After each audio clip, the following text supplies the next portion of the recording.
स्वयं तूले नताई सकल मिली जो सुख लब सत्संग। जो आनंद हुआ ये आश्रम पर ये सत्संग के माध्यम से लेता नहीं, इस साकेत में भी दुर्लभ बा। आ वही ना रउआ खातिर लिखल बा, केहू कवि लिखल बा कि बड़े भाग्य मानुष तन पावा। ये बड़ी भाग्य के बात बा कि मानव के शरीर हम रउआ पोले बानी सन। सुर दुर्लभ, देवता लोग के दुर्लभ बा। जे प्रधानमंत्री है, राष्ट्रपति हो, ओकरा ही दुर्लभ बा। काहे से जे कि ओकरा अपना कार्यक्रम से समय नहीं खेले परमात्मा के भजन करे। सुर दुर्लभ सद ग्रंथ निगावा, ये राउर ग्रंथ कहता, राउर ग्रंथ गवाही बा। तरौआ बहुत महान बानी, सबसे चैतन्य बानी। आ जेकरा इस सत्संग के पानी मिल गई बा, जे सत्संग के पानी पी ले बा, ओकरा कोनो पानी ना चाहे। जेंगे हमारा बहुत लोग बिस्लरी के पानी पियता, आरो के पानी पियता, आ कल के आ कुआं के पानी के कहते जे ना ई जोहर है, पिए लायक नहीं है, एमे वायरस फैल गया बा। वही ना महात्मा लोग का जे संत बा, जे बुद्धिजीवी बा, ओकरा सत्संग रूपी शरबत चाहे। जिसके जीवन में हो, जिसके जीवन में मिला सत्संग है, जिसके जीवन में मिला सत्संग है, उसको हर घड़ी आनंद ही आनंद है। जिसके जीवन में मिला सत्संग है, उसको हर घड़ी आनंद ही आनंद है।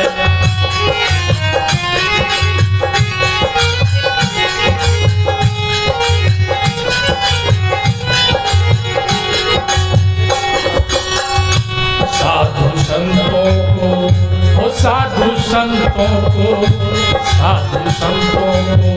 परमानंद है, उसको हर घड़ी आनंद ही आनंद है।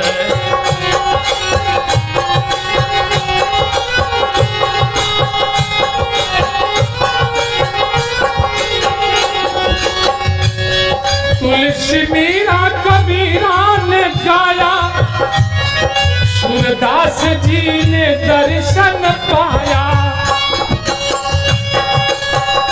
तुलसी मीरा कबीरा ने गाया, सूरदास जी ने दर्शन पाया। देखिए कहाला जे आँख के अंधा नाम ने सुख। तुलसी बाबा, मीरा जी, कबीर साहब किलो गावल आ दर्शन के पावल सूरदास जी। तुलसी मीरा कबीरा ने गाया, सूरदास जी ने दर्शन पाया। सूरदास जी ने दर्शन पाया। के रोम रोम, के रोम रोम बसा गोविंद है, उसको हर घड़ी आनंद ही आनंद है। जीवन में मिला सत्संग है, उसको हर घड़ी आनंद ही आनंद है।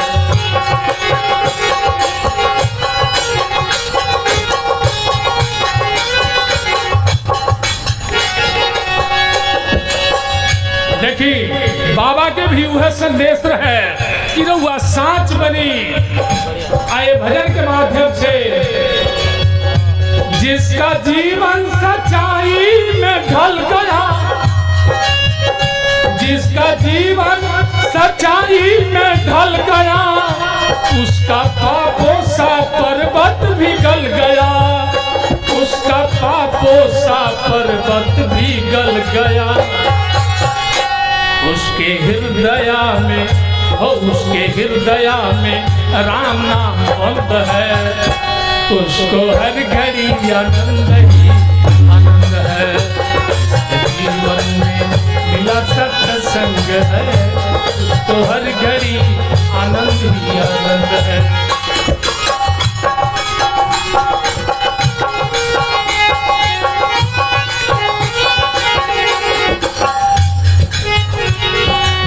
देखी एमे बहुत लोग आइल बा, बहुत लोग आइल बा, केहू मेला देखे आइल बा, केहू प्रवचन सुने आइल बा, केहू केहू से भेंट करे आइल बा। एमे उहे सार्थक बा जे आइल बा या साधु महात्मा के बात सुन के ओकरा के मान ले वा अमल करे। संत ऋषियों की वाणी को मानो, तत्व क्या है जगत का ये जानो। संत ऋषियों की वाणी को मानो, तत्व क्या है जगत का ये जानो। तत्व क्या है जगत का ये जानो।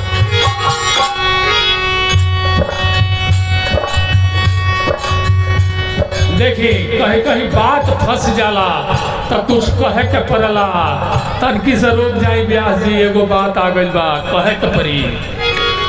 हमनी का था गृहस्थ है संत ऋषियों की वाणी को मानो, तत्व क्या है जगत का ये जानो। हमारे अध्यक्ष महोदय अभी तत्ववेता के जितने शब्द होते हैं सारे बोल गए, लेकिन उसमें से अनुसरण करने के लिए मैंने जो मूर्ख है उसको तो समझे में नहीं आएगा, ज्ञानी भी कहेगा, कुछ ज्ञानी भी कहते हैं यह का हमरा ढेर जानते नहीं यहाँ के जौन कहीं तो हम मान ली।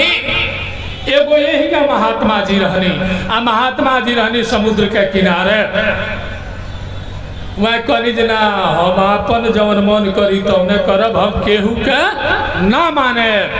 समुद्र के तीर पर वहाँ के मंदिर है, मंदिर तर वहाँ के ठाकुर जी के भोग लगाई, स्नान कराई, सारा मंदिर के क्रिया साफ सुथरा कई।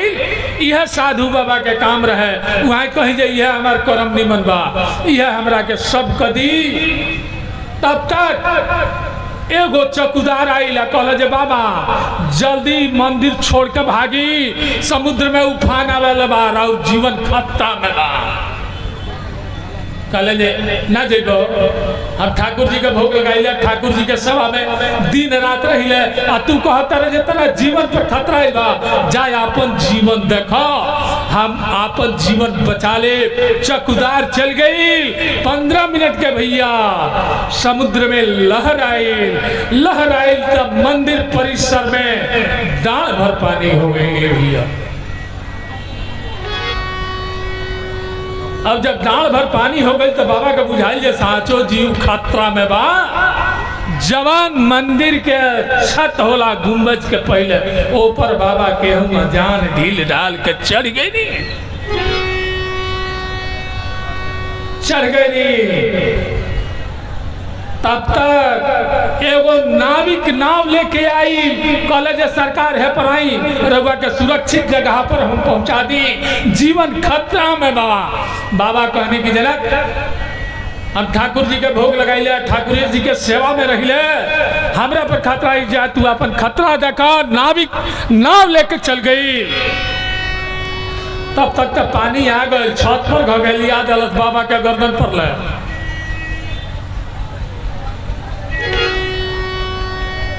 बाबा ओकरा बादो ना मनुहा के जीत रहे जे हम जौन जानतानी, हम जौन बोलतानी उहे ठीक बा। दोसर संत महात्मा के कहल ठीक ना होला। आ दास अपने शब्द में कहता कि संत ऋषियों की वाणी को मानो। कोई महात्मा, कोई संत, कोई ऋषि, महर्षि यदि कुछ कहता है तो भैया वो आपके कल्याण के लिए कहता है। जब बाबा लगनी छतों पर बुझाए तो रड के सीढ़ी बनला मस्तुलवा पर चढ़ जाए खातिर गुम्बजवा पर बाबा लगौले बनी उपाय बानर खानी चढ़ रहल बनी गुम्बज पर पहुंच गई। तब तक आकाश में हेलीकॉप्टर नाचे लागल। हेलीकॉप्टर के पायलट कहलस अरे बाबा हई सीढ़ी गिरौले बनी जल्दी पकड़ कर हुआ हेलीकॉप्टर पर चढ़ जाई ना तो राउर जीवन खतरा में बा। बाबा कहले ना जीवो उ तो आदत बन गई है। तो सज्जन बुद्धिजीवी वर्ग इहे लोग साधु महात्मा के चाहे केहू के बात मान लेला। हमार विष्णु कहला कि एक ने कही दूजे ने मानी तब समझो भैया कि दोनों है ब्रह्म ज्ञानी। न तो हम अपना मन के तू अपना मन के कर बाजार भैया। हेलीकॉप्टर वापस चल गई बाबा ना गई आई तूफान मलक छाट का बाबा दह गई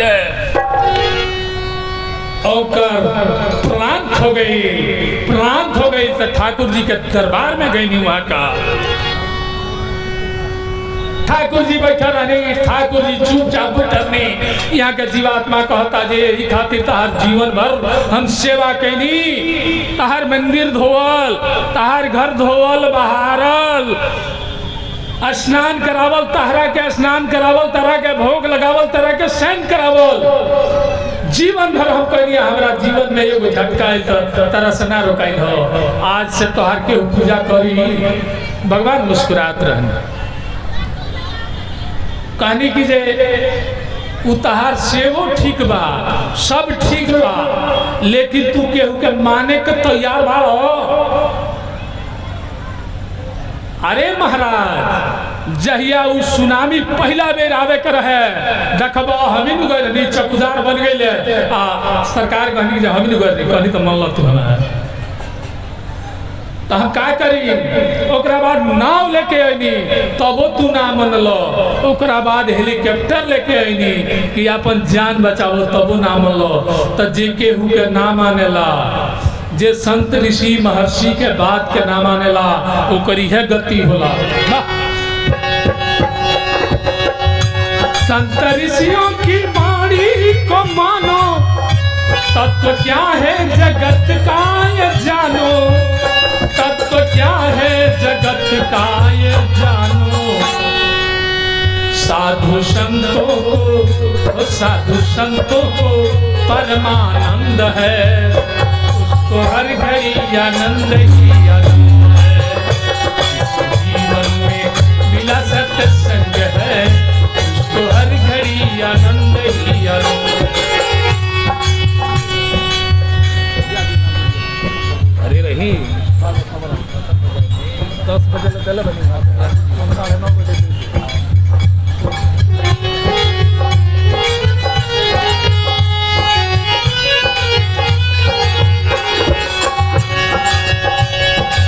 अबे अध्यक्ष जी कहनी है कि साधु संत के स्वर्ग जाए के मुक्ति पावे के इच्छा ना होला। ये भजन के माध्यम से सुनिए।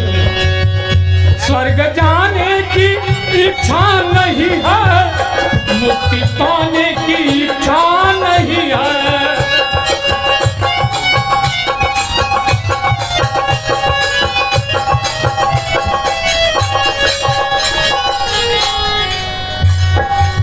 देखी जे लाग जाला चरण शरण में ओकरा आपन कोनो इच्छा ना रहला कोनो ख्वाहिश ना रहला उ छोड़ देला बा। जिसकी वस्तु उसकी समझो विषय नहीं तकरार का है। कहे अवतार यह पहला प्रण है कि तन मन धन निरंकार का है। मुक्त करने की जिम्मेवारी परमात्मा को है गुरु को है।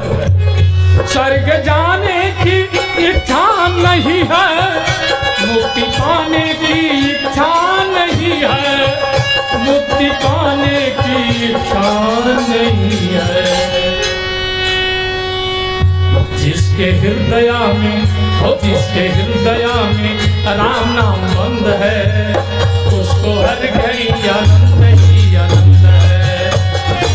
जीवन में मिला सत्संग है उसको हर घड़ी आनंद ही आनंद है।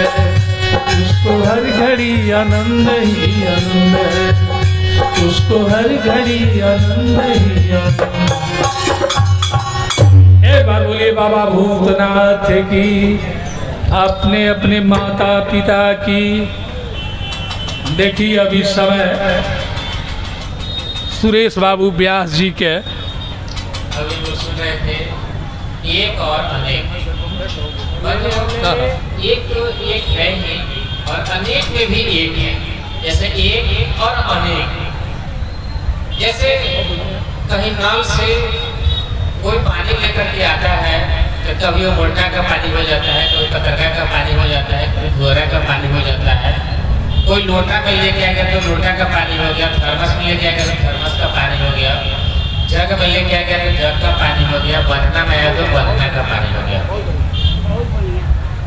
वैसे ही कबीरदास ने कहा है कि कबीरा कुआं एक है, पानी भरे अनेक, बर्तन बर्तन का भेद है, सबका पानी एक। आज कोई ब्राह्मण की स्थान में है, कोई राजपूत के स्थान में है, कोई यादव के स्थान में है, कोई भूमिहार के स्थान में है, तो सबका स्थान शमशान में जाकर के एक हो जाता है।